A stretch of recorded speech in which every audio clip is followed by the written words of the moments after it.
Hey, what is going on, guys? Rudolph here, come back at you with another batch tutorial. I'm gonna get the Windows command line fired up as well as Notepad.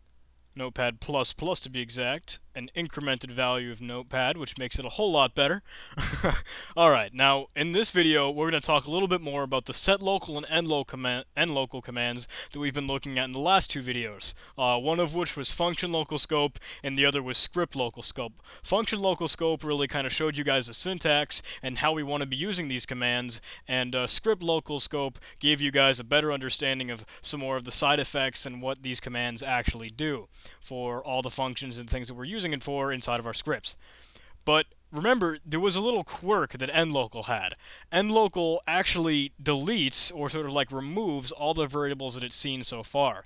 So when we're trying to return a value back to a function that we've already created and we're already using, it has a little bit of a hissy fit and we don't get the value that we want. So let's try and see what we can do here. First of all, I'm going to create a new script. I'm going to call mine script.bat, as usual. If I can actually name the thing. Okay, here we go. Now I'm going to set up the skeleton code that we usually have. Go to main, we'll create main.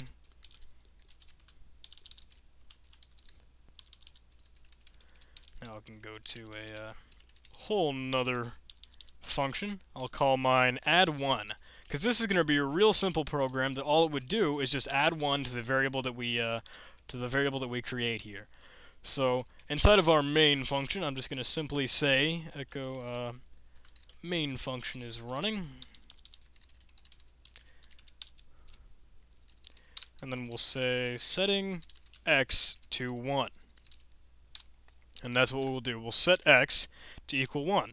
Now remember, we're using this -a tag because we want to remember that this is sort of like an integer. It's a number. We want to be able to work with it later on, and it is a number, so we're just going to keep it that way. Now in our add1 function right up here, what we're going to do is set, set x. Remember, we need that -a tag that I was just talking about, and then the value of x plus 1. Okay. And we'll echo, actually, we want to display that we're doing that inside of the add1 function, so performing add1 on x. Okay, I'll actually bring this out a little bit more so you guys can understand the logic. And then we can echo, echo out x. Not really, we're going to need the value of x is now, and then the value of x. Okay, now here's our program, kind of. Probably a lot of you have already caught on that we don't really have our set local and end local commands here. So remember, we're going to put these at the beginning and end of each function that we create. Set local and end local right down here. Okay. Now, if we go ahead and run this real quickly, script, main function is running, setting x to 1, and the value of x is now 1. Did you guys see what we missed here? We didn't remember to call our function. You guys probably remembered, but I didn't. Okay, add 1. Now remember, with the local scope, this function is going to be able to see x already. Because we've set x to be 1 up here, and we're calling add1 from inside the main function, it gets the values from main. So x is going to be able to be accessible inside add1, and that's why we can modify it and add it right over here. So let's go ahead and run this one more time. Main function is running, setting x to 1, and performing add1 on x, and the value of x is now 1. So we haven't changed here. We still have the value of 1 right here, but that's a little weird. Isn't x 2 at this point? Add1 says x is, and the value of x. Okay, add1 says x is now 2, so it's doing what we want, but remember, we're not being able to change or see the value in this case back inside of our main function. So what we can do is we can return the value that we've tried to in a video previously. But endlocal is going to try and prevent that. So what we need to do is actually something kind of quirky and kind of different. What batch allows us to be able to do is a sort of like group commands. We can actually execute multiple commands one by one, or like one after the other in a sort of group. And we'll see this a lot more in conditional statements and some other things that we're going to be getting into later on in the future, but for now we're going to be using sort of like a shorthand notation for it. We'll just use the ampersand, which is kind of like an and. So we can end local and then set the value that we need. So let's go ahead and try that.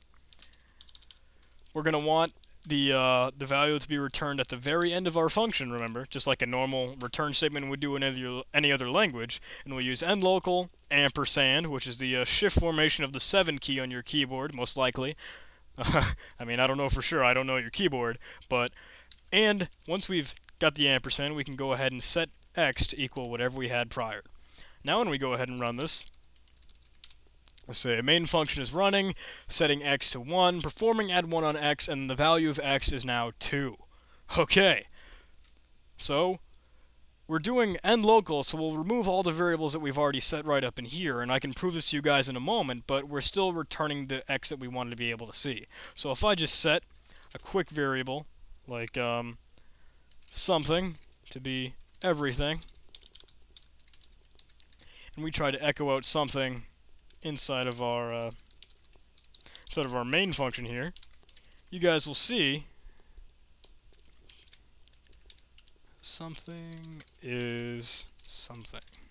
But remember, this isn't going to display anything because it's inside the other function, and since we have a local scope, that variable is not going to exist in any of the other functions that we have. But remember, we still get the functions that are all from inside main to begin with, and that sort of thing. So it's a little hard to keep track of, especially when you have a lot of variables, but once you understand the core idea that whatever you have previously is going to be incorporated in the function that you're calling here, but everything in this function is not going to be incorporated in the other function. And, you know, the more I talk about it, the more difficult it is to understand. So I think I'm going to end this video right here, guys, but it really is a simple thing to understand, but you really just have to keep practicing and knowing this concept and this idea in your head. Thank you guys for watching, though. I hope you enjoyed this, and I will see you in the next tutorial.